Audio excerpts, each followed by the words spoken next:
네, 안녕하세요. 강원도 감자이고요. 오늘은 스토캐스틱에 대해서 이야기를 해보겠습니다.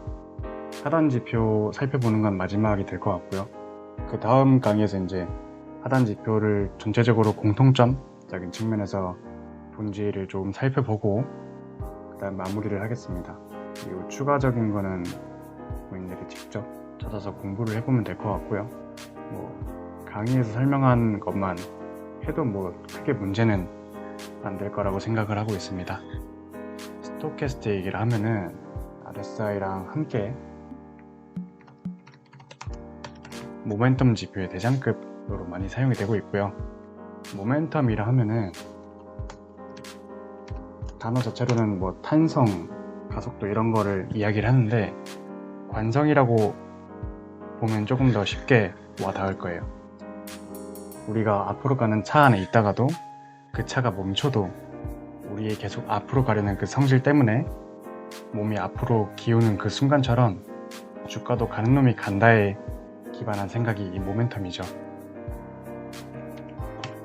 그래서 카페만 해도 샤드리님이나 보면은 이거를 첫째, 둘째, 막내 이런 식으로 자주 설명하던 게 기억이 나고요. 스토캐스틱 같은 경우는 주식에서 HTS나 MTS를 보면은 패스트,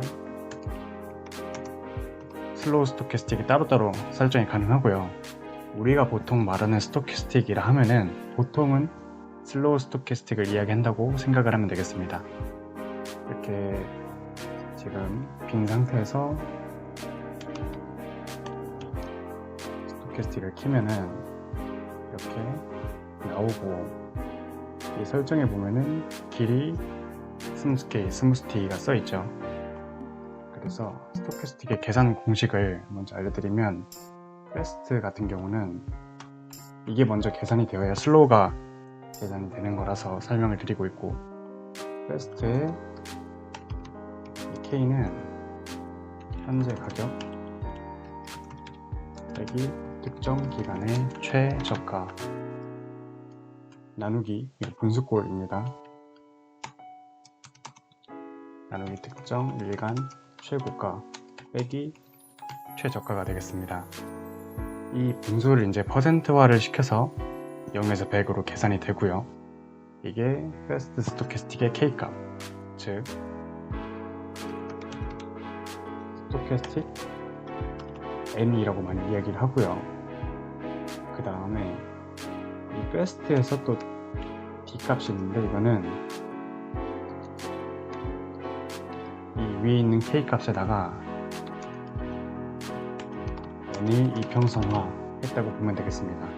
이평선화라고 하면 무슨 말이냐면 우리가 이렇게 캔들에서 이평을 켜주고 적절하게 5일선 정도로 보면은 캔들 따로의 개성적인 움직임도 있지만 이 5일선은 지금 캔들로부터 5개의 봉에 대한 종가의 평균값이 점을 찍어서 이어진 게 되고요.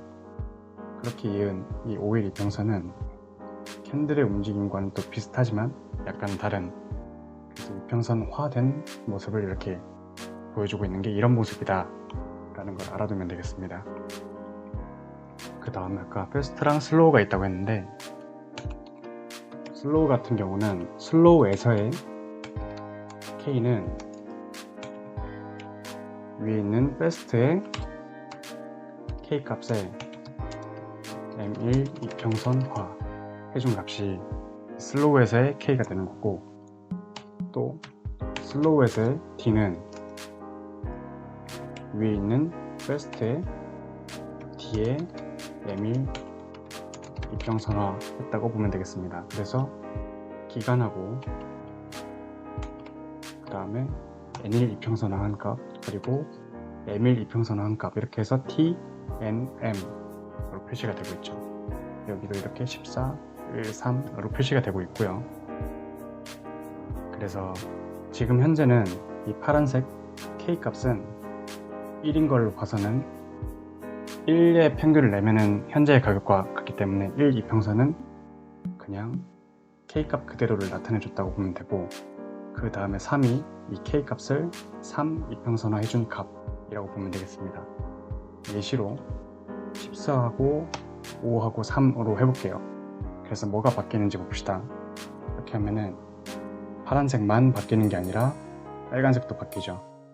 그래서 이 14일의 기간 동안 K를 계산해서 그 K를 5 이평선화 해준 게 파란색 선이고, 그 파란색 선을 다시 3 이평화 해준 게 빨간색 선이 되겠습니다. 그래서 어떻게 이 스무딩화에 대한 개념을 좀 설명을 드리면서 스토캐스틱이 어떻게 계산되는지를 알려드렸고, 그 이후 이제 스토캐스틱의 활용에 대해서 이제 잘 들으면 되겠습니다. 일단은 번외로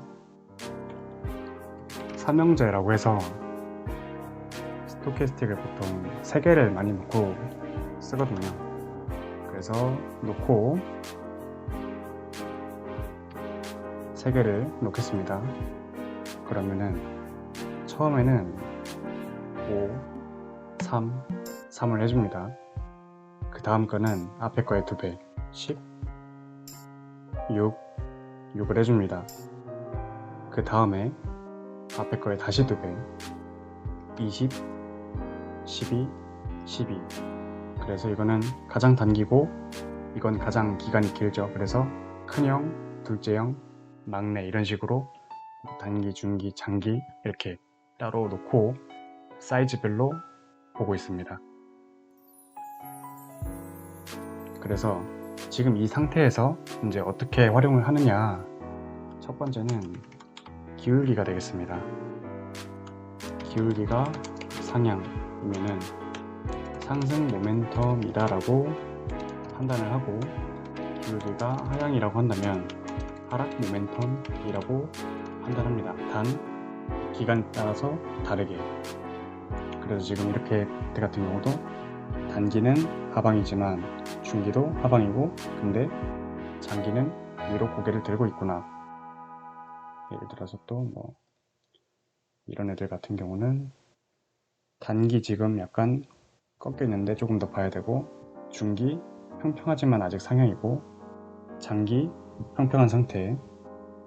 그다음에 뭐 칠리즈 단기 아래로 꺾여 있고, 중기는 아래로 꺾일랑 말랑한 상태이고, 장기는 여전히 고개를 들고 있고, 최근에 이야기를 한 웨이브 같은 경우는 단기는 최근에 하락으로 조금 하방이지만 중기, 장기 다 고개를 들고 있고, 이런 식으로 당장 이제 내일 뭐가 오르고 내리냐 보다는 이게 아까 말한 그 관성이 앞으로 가려는 성질이 있느냐 아니면 뒤로 가려는 성질이 있느냐를 이렇게 기간별로 빠르게 파악을 할 수가 있죠.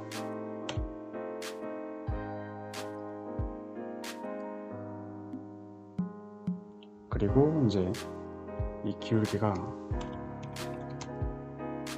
평평해지는 구간, 그때를 이제 변곡으로 파악을 해도 되는 게 힌지라고 불러요, 그거를.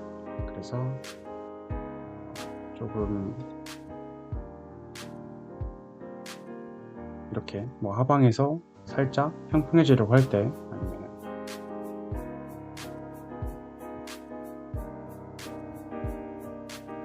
이럴 때 상승을 하다가 조금 평평해질 때 하방으로 꺾일 거를 조금 미리 예측을 하고 해볼 수도 있고, 그래서 이게 어떤 엄청나게 뭐 다 되는 만능의 그런 건 아니지만, 이런 면에서 그냥 기간별로 그런 관성이 어떤 방향에 있느냐를 살펴보는 게 이 스토캐스틱 모멘텀의 가장 본질적인 활용법이라고 보시면 될 것 같아요.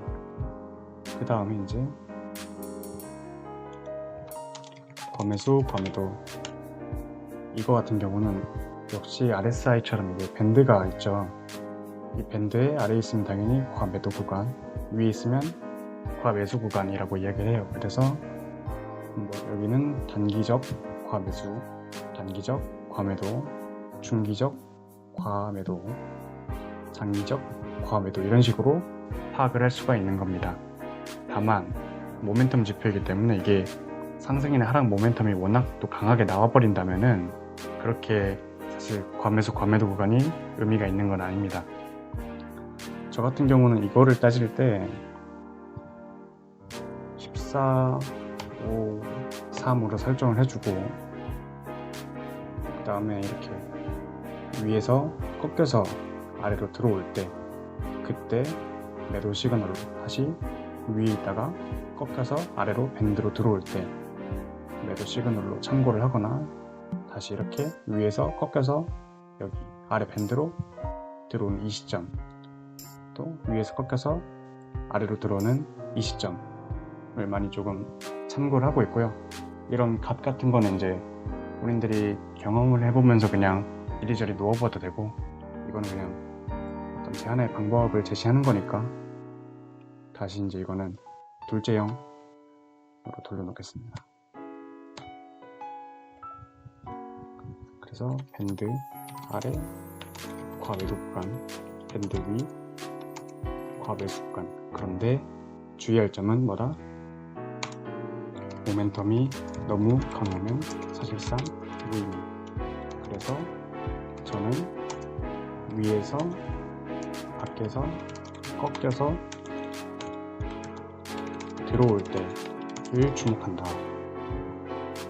즉 과매수 상태, 과열된 상태에서 다시 꺾여서 정상화되는 상태, 그때 다시 하방으로 향할 때 그때를 조금 주목을 하는 겁니다. 세 번째는 크로스입니다.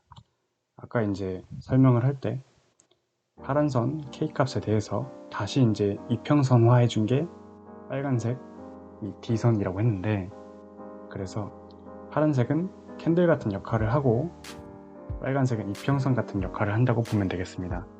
그래서 이 파란색을 우리는 주목을 하고 빨간색은 기준이 되는 선이 되겠습니다. 여기 같은 경우는 파란색이 빨간색을 위로 뚫고 올라가는 게 골드 크로스, 그리고 위에서 아래로 이렇게 뚫고 가는 시점이 데드 크로스가 되겠죠. 그래서 여기는 단기적 골크, 여기는 중기적 골든 크로스, 그리고 여기는 장기적 골든 크로스가 되겠는데, 다만 이게 단점은 단기는 너무 민감하고 장기는 너무 둔합니다. 그래서 이렇게 세 개 다 참고를 하고 구간별로 보는 거죠. 파란색이 빨간색을 어떤 방향으로 뚫고 가느냐, 위로는 골든 크로스, 아래로는 데드 크로스가 되겠죠.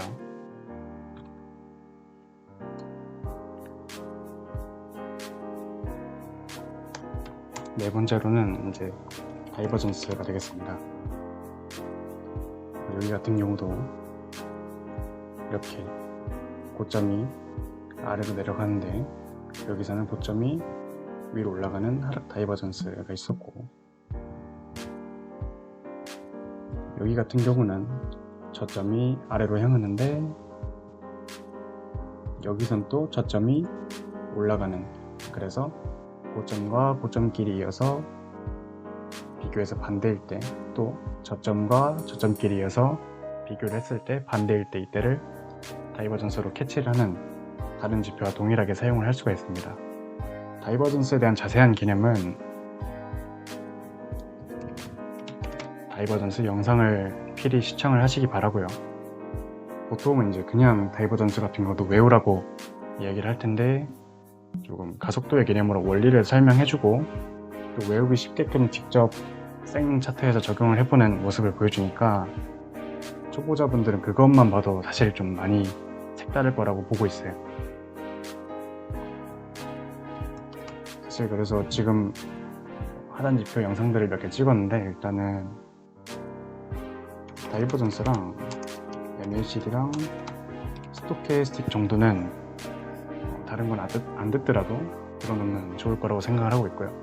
오늘 영상은 여기서 짧게 마치겠습니다. 감사합니다.